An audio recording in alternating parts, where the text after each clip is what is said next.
अस्सलाम वालेकुम। वालेकुम सलाम जी। जी सर, हमें मुख्तलिफ क्लाइंट जो हम अप्रोच करते हैं जिनका अपना रजिस्टर्ड बिज़नेस होता है यहाँ पाकिस्तान में, बिज़नेस डिफरेंट नोयत के होते हैं। सो उनके लिए अगर आप कोई प्लान गाइड कर सकें कैसे वो खुद भी मूव हो जाएं और साथ उनका जो बिज़नेस है उसकी भी कोई ब्रांच है सब्सिडरी वो ओपन कर सकें। बिल्कुल जी। कैनेडियन इमिग्रेशन प्लान है, एक आईसीटी और एक C11। आप आईसीटी में भी अपना बिजनेस कनाडा मूव कर सकते हैं। बिजनेस आपका पाकिस्तान में हो, रनिंग हो, किसी भी बॉडी से आपका बिजनेस अप्रूव्ड हो, रजिस्टर्ड हो, या आपका बिजनेस है कोई नया भी आप कनाडा में करना चाहते हैं, वो है C11 प्लान। दोनों में आप अपना बिजनेस कनाडा मूव कर सकते हैं। आप अपनी नई कंपनी भी बना सकते हैं। उस बिजनेस की बेस पे आप अपनी फैमिली भी वहाँ पे कनाडा मूव कर सकते हैं। और आफ्टर 1 ईयर, 1 साल तक आपको वो बिजनेस चलाना पड़ता है। जब 1 साल प्रॉपर वो आप बिजनेस चला के लाते हैं, टैक्स पे करते हैं उस बिजनेस के, तो डेफिनेटली आप PR के एलिजिबल होते हैं। हाँ, C11 में आप LMIA भी ले सकते हैं, 50 स्कोर का भी, 200 का भी। आप किसी नेक्स्ट को प्रोवाइड भी कर सकते हैं। कितना अच्छा प्लान है। अगर आप अपनी कंपनी ट्रांसफर करें, आफ्टर 1 ईयर उस कंपनी से LMIA लें, ठीक है। जो LMIA कास्ट आपने पाकिस्तान में अपनी पे करनी है वो आप किसी और को आप LMIA दे सकते हैं। तो ये भी बड़ा बेहतरीन प्लान है कि आप अपनी फैमिली भी मूव करें और बिजनेस भी मूव करें C11 और ICT प्लान में। Okay, thank you sir. Second, अच्छा इसके सर कुछ बेसिक रिक्वायरमेंट्स आप बताना चाहिए, ये बेसिक रिक्वायरमेंट्स हैं, सो ये लाजमी फुलफिल होना चाहिए तभी कोई क्लाइंट या एप्लीकेंट एलिजिबल हो सकता है। बिल्कुल जी। बिजनेस सबके रजिस्टर्ड होता है। मिनिमम आपके टैक्स डॉक्यूमेंटेशन में तो रजिस्टर्ड होता है, या आपका चैम्बर ऑफ कॉमर्स में रजिस्टर्ड होता है जिस भी आप सिटी से हैं, या आपका बड़ा बिजनेस है तो SACP से रजिस्टर्ड है, पंजाब एक्साइज से रजिस्टर्ड होता है बिजनेस। आप जिस प्रोविंस में है वहाँ पे आपका बिजनेस रजिस्टर्ड होता है।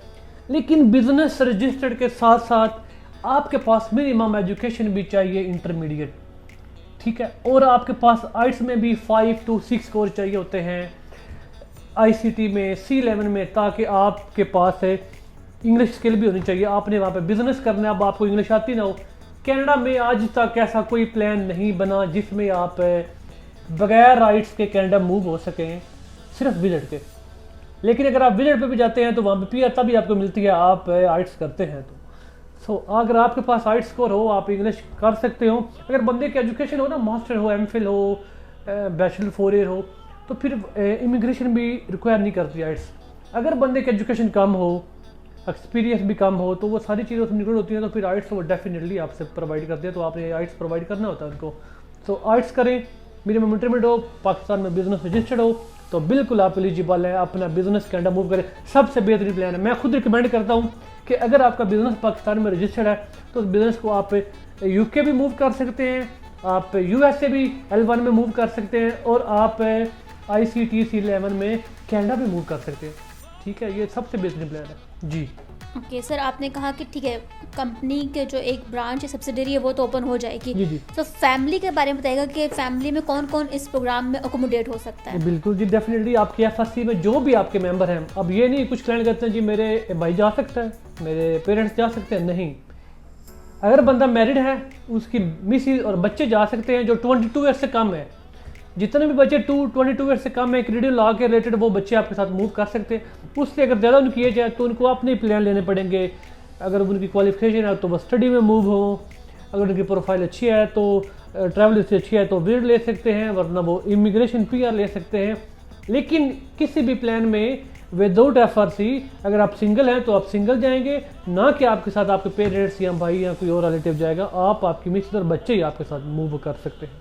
अच्छा सर, आपने कहा कि कंपनी जो है वो कम से कम 1 साल से रजिस्टर होनी चाहिए, ठीक है, और आपने कहा पार्टनर होने चाहिए। अक्सर हमने देखा कि पार्टनर्स फैमिली मेम्बर्स होते हैं, सो इस पर थोड़ा सा डिटेल में ब्रीफ कर दीजिएगा कि पार्टनर्स से क्या यहाँ पे मुराद ली जाती है, ठीक है, एज़ पर कैनेडियन लॉ। बिल्कुल जी। अगर आपकी कंपनी पार्टनरशिप बेस है, आपके पास 50% पार्टनरशिप है, चाहे आपके फैमिली मेंबर में पार्टनरशिप है, लेकिन इसका ये मतलब नहीं कि आपके अगर भाई की उसमें पार्टनरशिप है तो आपके भाई भी साथ मूव हो जाएंगे, नहीं। उसमें सिर्फ आप ही मूव होंगे। आपके नाम पे रजिस्टर्ड कंपनी है, मिनिमम 50% है, या जितने भी आपके उसमें शेयर हैं, आप मूव हो सकते हैं अपनी फैमिली के साथ। आपका भाई नहीं मूव हो सकता। आपका भाई मूव तब हो सकता है 1 साल आपने वही कंपनी की ब्रांच कनाडा में चलानी है, और 1 साल वो पाकिस्तान में चले कंपनी, तो 1 साल के बाद आपका भाई एलिजिबल होगा। एक ही साल में आप दोनों पार्टनर कनाडा मूव नहीं हो सकते। इसमें आप 1 साल, जब आपके वहाँ पे बिजनेस ट्रांसफर होने के 1 साल के बाद कंपनी यहाँ पे चलती रहेगी, तो आफ्टर 1 ईयर दूसरा भाई एलिजिबल होता है उस बिजनेस को ट्रांसफ़र करने से मेरे ख्याल से सबसे बेहतरीन प्लान ICT और C11 है जी। ठीक है सर, ICT और C11 दो प्रोग्राम्स आप बता रहे हैं, थोड़ा सा इनका डिफरेंस बता दीजिएगा कि ICT भी बिजनेस इमिग्रेशन है और C11 भी, तो थोड़ा सा बता दें कि क्या डिफरेंस है मेन, ताकि क्लाइंट को थोड़ा सा मजीद जो है वो एक्सप्लेन हो जाए कि ठीक है ये इस कैटेगरी में फॉल करता है और ये जो रिक्वायरमेंट्स इस कैटेगरी में फॉल करती है। बिल्कुल जी, क्यों नहीं। ICT basically intra company transfer, आपकी कंपनी पाकिस्तान में हो, ऑल ओवर वर्ल्ड हो, आउट ऑफ कैनेडा हो, वो कंपनी ट्रांसफ़र होगी कनाडा, उस कंपनी की बेस पे आपको आफ्टर 1 ईयर पीरियड मिलती है, वो कंपनी आप चलाएंगे जाके, इसको कहते हैं ICT। और C11 होता है कि आप अपना बिजनेस इन कनाडा नया बना सकते हैं, नई कंपनी बनाए अपने एक्सपीरियंस के रिलेटेड, वहाँ पे रनिंग कोई बिजनेस बाय करे, आप इसमें भी कंपनी बना सकते हैं। इसलिए मैं रिकमेंड करता हूँ कि C11 और ICT, वहाँ पे कोई आपका स्टोर है, ग्रोसरी स्टोर है, कोई फिलिंग स्टेशन है, वहाँ पे कोई टावर है, कोई जो भी वहाँ पे बिजनेस रनिंग में है, कोई फूड चेन है, रेस्टोरेंट है, आप सारे वहाँ पे C11 में बाय कर सकते हैं, ठीक है, परचेज कर सकते हैं और आप एक नई कंपनी भी सेटअप कर सकते हैं। ICT में तो पाकिस्तान वाली कंपनी ट्रांसफ़र होगी, लेकिन C11 में आप नई कंपनी भी बना सकते हैं। दोनों बेस्ट प्लान है उन लोगों के लिए जो बिज़नेस करना चाहते हैं। हर बंदा इसमें क्वालिफाई भी नहीं कर सकता, जिसका बिज़नेस बैकग्राउंड होता है, बिज़नेस करता है, वो उसके लिए ICT और इंट्रा कंपनी ट्रांसफ़र और C11 प्लान, C10 C11 सबसे बेहतरीन प्लान है। ये तो सारी आपने डिटेल्स बता दी, एलिजिबिलिटी फैक्टर्स बता दिए, टाइम प्रोसेसिंग टाइम के हवाले से बता दीजिएगा ICT में का प्रोसेसिंग टाइम क्या है और C11 में कितना टाइम लगता है। जी जी, अच्छा, ICT में भी आपकी कंपनी 6 मंथ के अंदर कनाडा में रजिस्टर्ड हो जाती है, उसके तमाम बैंक अकाउंट ओपन हो जाते हैं, जो भी उसमें एक इंटरनल जो भी इशू होते हैं वो तमाम उसको सॉल्व कर प्रॉपर एक कंपनी सेटअप, फिर काम आ जाता है आपके वीज़ा प्रोसेस का।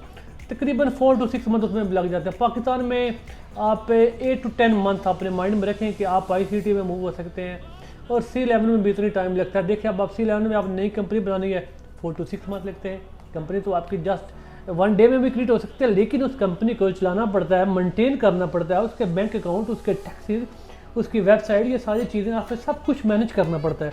तो इसलिए 4 to 6 मंथ हम टाइम है हमारा, हमें पता है कितना टाइम लगता है।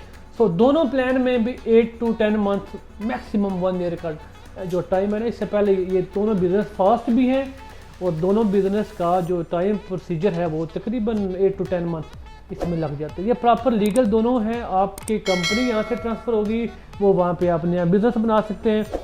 सो जो तो बिज़नेस बैकग्राउंड से हैं वो लाजमी ये प्लान C11 और ICT ज़रूर लें। थैंक यू, अपना बहुत बहुत ख्याल रखें। जज़ाकल्लाह।